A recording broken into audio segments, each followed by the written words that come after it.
I have stated so that Muhammad Idris had started. My lord, in this backdrop, your lordship would be, I had given that Vidyasagar, the P. Banerjee mark is registered. But P. Banerjee's ancestors who started homeopathy was Vidyasagar. Correct.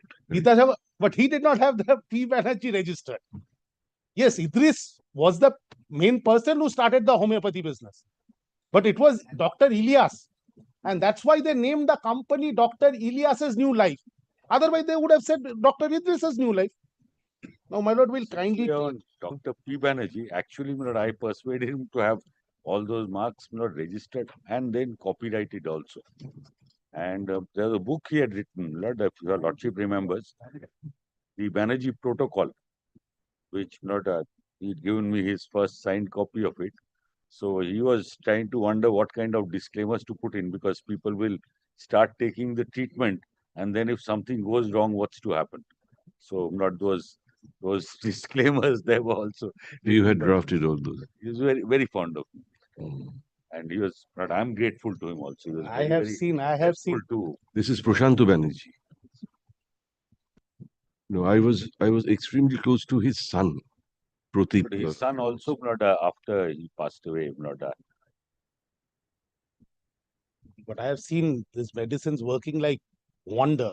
Especially my grandmother had a cancer at a very advanced age, 86. He was in terrible pain. So some doctor, I remember, said, let her go in peace. Went to Prashant Banerjee. 3 years she survived after that without any pain. I found the major thing about him was his personality, Lord. I thought it was the personality which helped the person to get better. That confidence with which he put it, he said, what is it? Nothing. I've cured things far worse than this. Don't worry, you have this medicine, you will be good in 3 months. And that worked. If your lordship has seen the crowd, Lord, outside is, Lord, there was a free clinic which he also used to run. That is because the of first Vidyasagar. half. That is because of Vidyasagar. Lord, it's phenomenal. The man had, Lord, immense capability at that age. That personality, Lord, I don't think I've seen someone with a personality like that. Or they say most of medicine is not, well, the placebo effect. So, not irrespective of whether the medicine worked or not, his words definitely did. All right. Yes. Yes, my lord. My lord kindly gives me a moment. No. The law. My lord will kindly see page 560.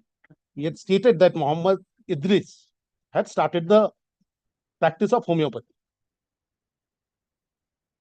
Then Dr. Muhammad Ilyas joined. And now if your lordship kindly takes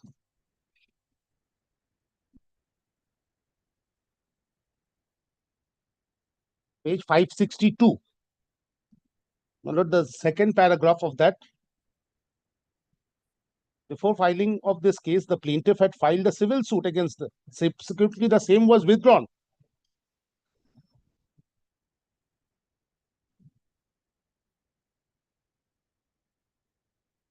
And nothing on merits, Delhi High Court did not decide.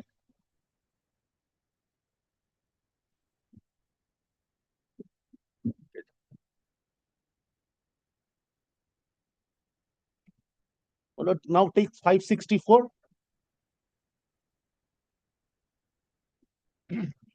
Well, kindly takes page 564. My lord, why the injunction was granted. The court finds that the directors of the defendant company were shareholders as well as directors of the plaintiff company till the year 2018.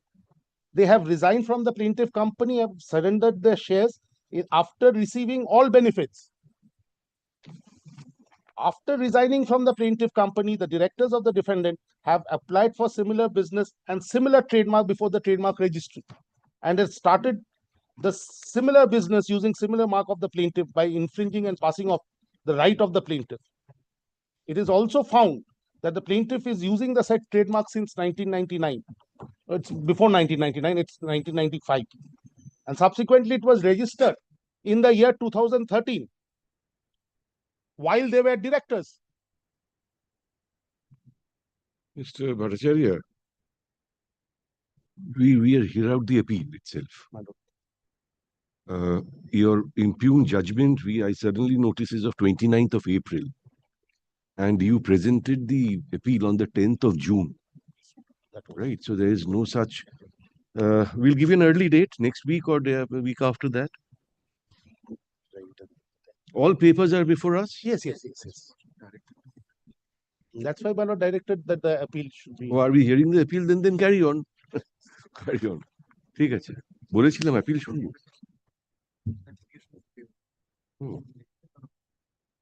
You need to hear the all papers.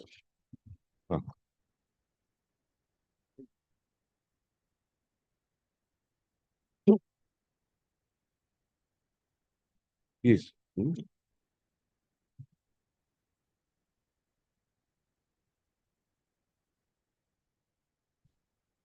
All right. You carry on.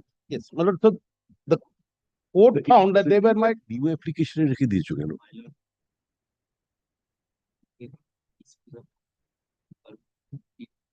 না সে যাই করি এটা hearing এ দেবে তো new application আমি তো বুঝতে পারছি না কি ব্যাপার ঠিক আছে yes well, page 564. Yes. The court finds that the directors of the defendant company were the shareholders as well as directors of plaintiff company till the year 2018. They have resigned from the plaintiff company and have surrendered their share in the plaintiff company after receiving all benefits. After resigning from the plaintiff company, the directors of the defendant have applied for similar business and similar trademark before the trademark registry. If this is common to trade or if it is a family mark, why would you apply? The moment you apply, you are trying to seek monopoly over the mark. So he is stopped from saying, sorry, this is a family mark and it cannot be monopolized. After resigning from the plaintiff company, the director have applied for similar business and similar trademark before the trademark registry and has started similar business using the similar mark of the plaintiff by infringing and passing on. It is also found that the plaintiff is using the trademarks in such and such, and it was registered in 2013. They were my directors and shareholders in 2013. They allowed it to be appropriated by me by filing an application for registration, and registration was granted. Till date, there is no rectification. Registration of the label. With new life as the prominent feature of the mark. Well, that's what our High Court in Assam Roofing held. The prominent feature, my lord, I'll show that decision. They are using new life or NL. They were, I will just show, my lord, what they were actually using. My lord will kindly take the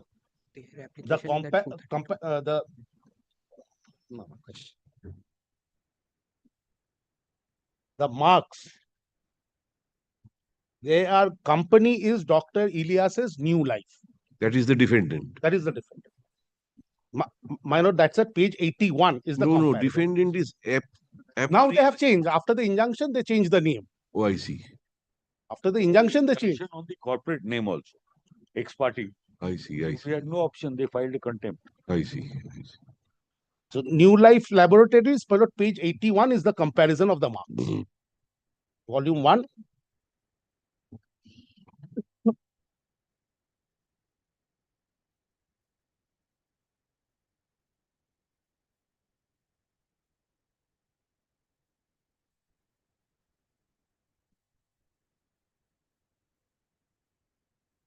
They applied for a word mark, my lord.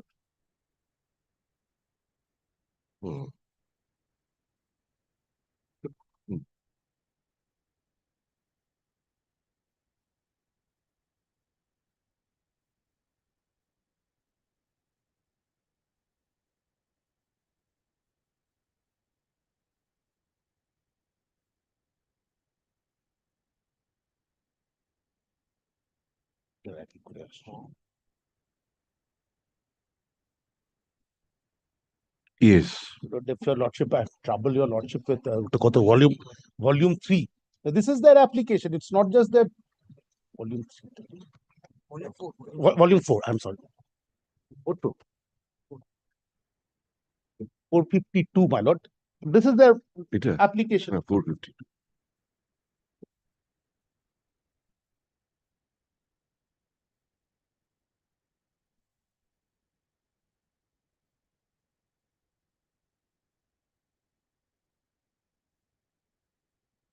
My lord, will kindly see date of application 3rd of September 2022. TM applied for Dr. Ilyas's new life.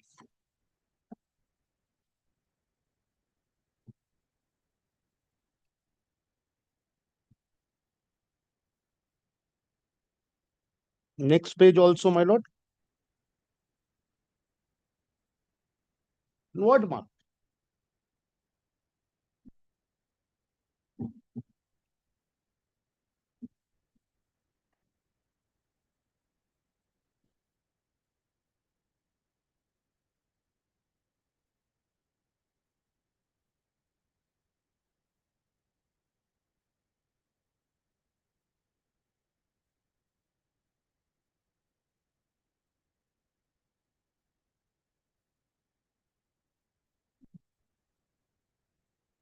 This application has been allowed. No, we have objected to. Objected to it.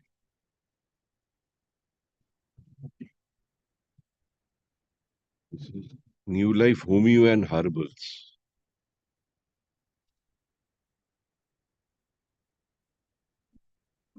Yes. Yes.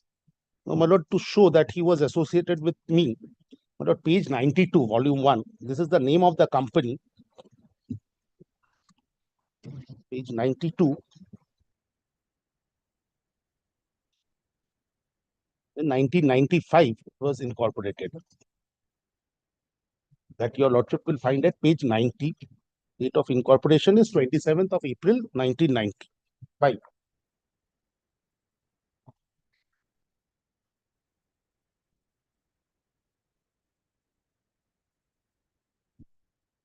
Now, if your lordship, Where is the date of incorporation? my lord, page 90, your lordship will kindly see 5th item from the top.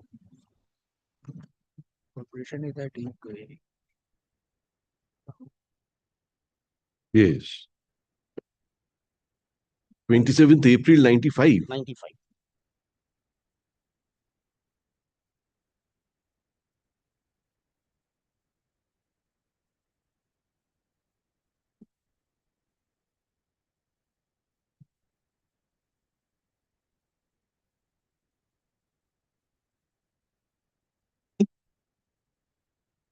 Yes. Now, my lord, page 101 are the subscribers to the original memorandum.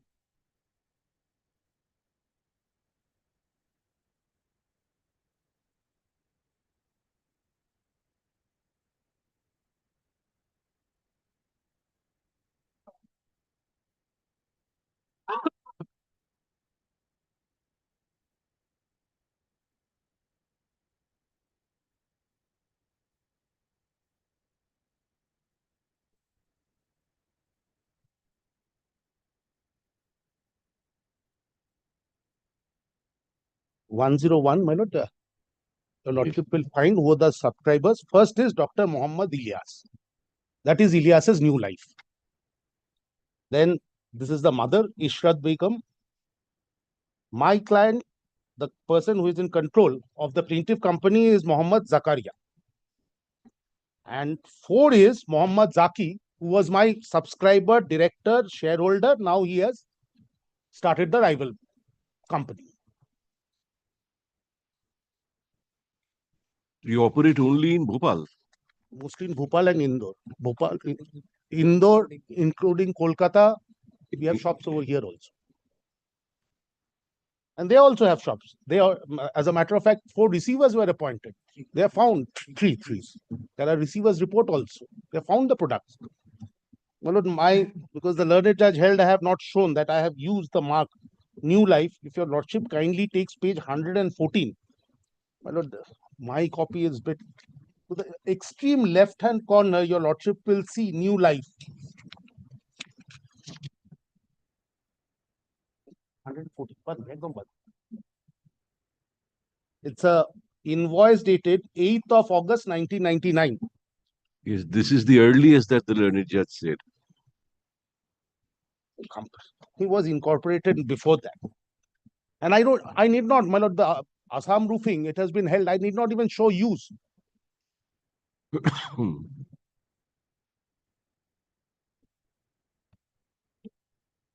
Yes. And my lord, the recognition of excellence by I don't know whether your lordship's copy is legible or not. Page 154.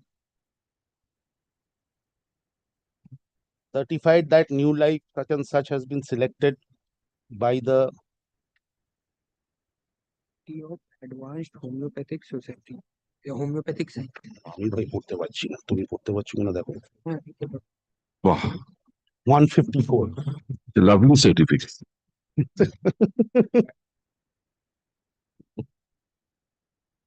Advanced Homeopathic Society of Advanced Homeopathic Science. Certified that New Life has been Certifying something that it's worth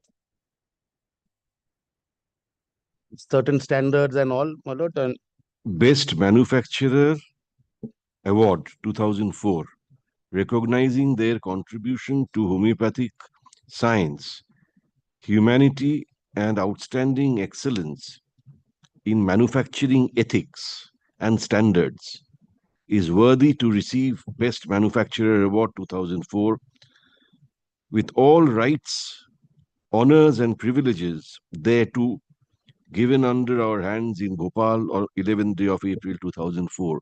I have a fantastic eyesight, I must say. that's what I. So, my lord, these are now, my lord,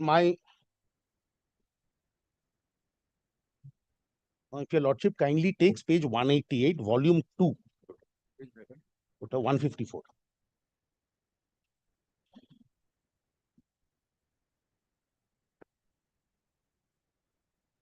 No, 188, volume 2.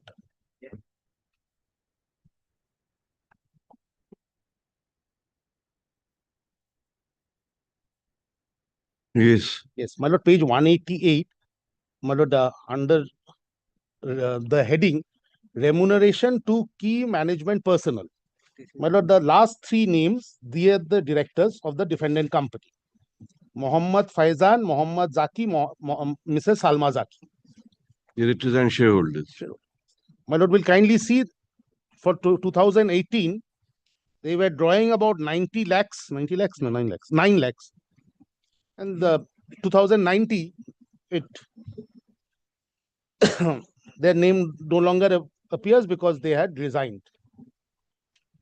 This is what? Annual accounts? Yes, and annual report. Auditor's report. 2018-19. Auditor's report starting at page 161. Well, it starts at page 161. It's the auditor's report. And there is no denial of such facts.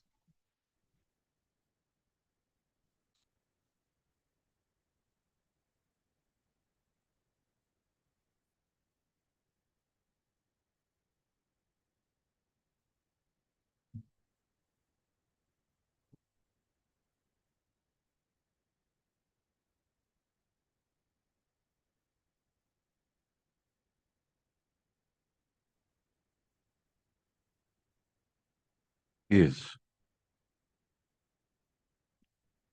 My lord, your lordship kindly takes volume 3. Volume 3, this is my trademark certificate. Page 427. What are you?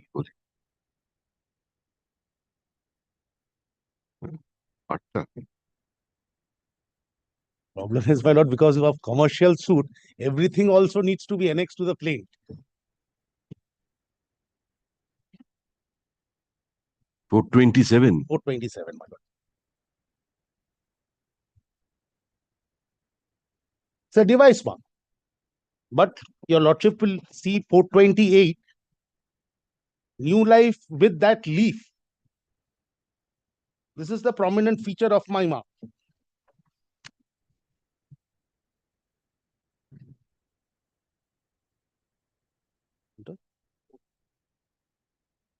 And 429 is my registration certificate.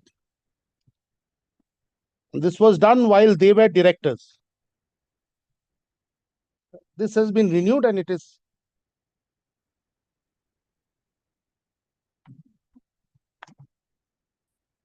my lord, same page, my lord, same volume 434. My lord, I have opposed their application for registration. And that's why it's opposed.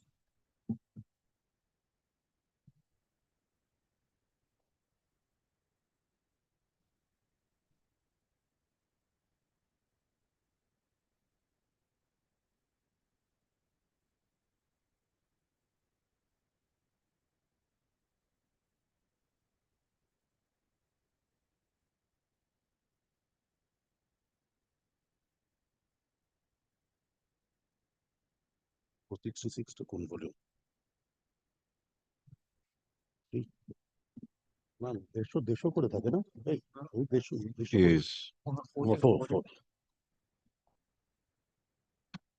My lord, if your lordship kindly takes the next volume, my lord, volume 4.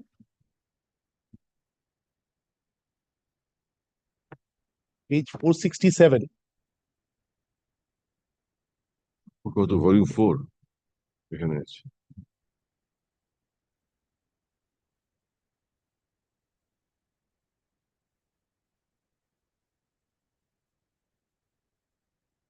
So this is 467. This is given by Oriental Bank of Commerce because they had given personal guarantees. Of course, to run the company, my lord, they are being relieved.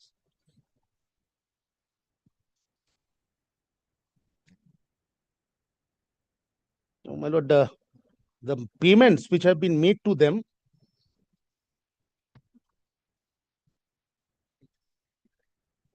$475, your lordship will see.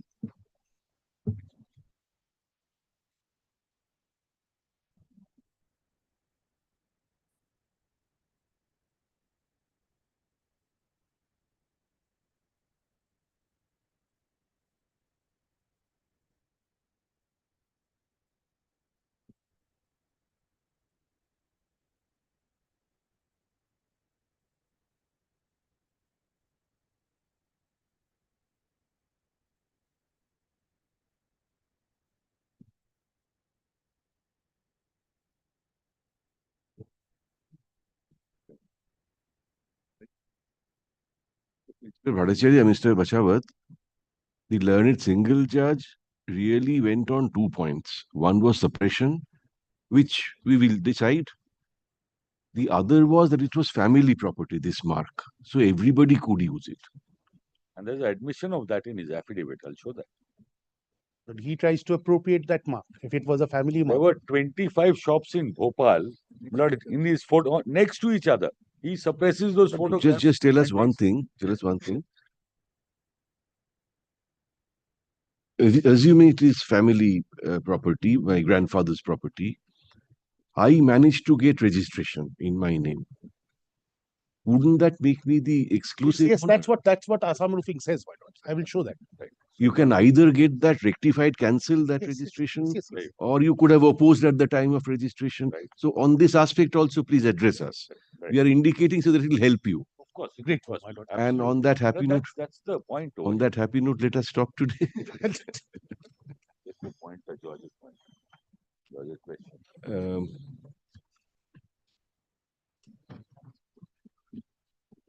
শোনো এটা কি commercial? Yes, হ্যাঁ commercial না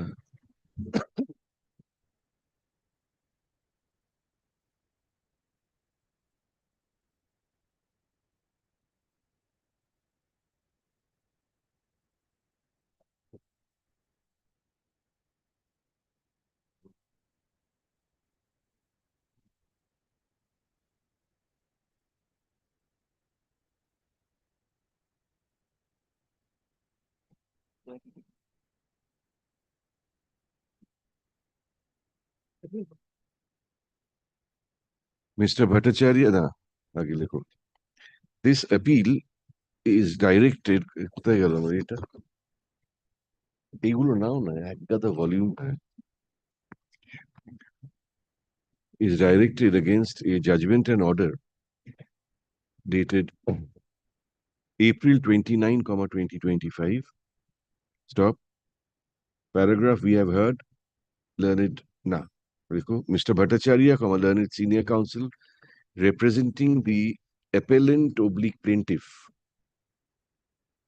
begins his argument but does not conclude. paragraph lists this matter once again.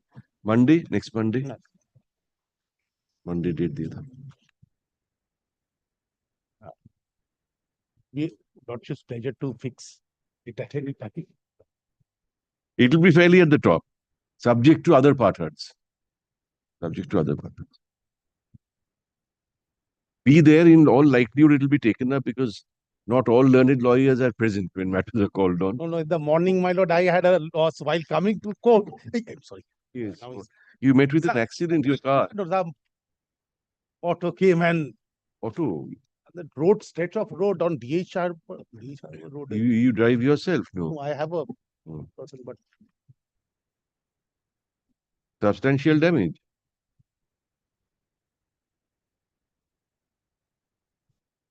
I believe there was some commotion around this side also. Red Road and all. There was Yes, some today something. we had Why? to. Why? No, Red Road was shut, not a practice. Oh, The lordships may not have noticed, but we had to take a nice route, not along Stand Road. that was a bad one. No, your lordship's eyes are very sharp. Yeah.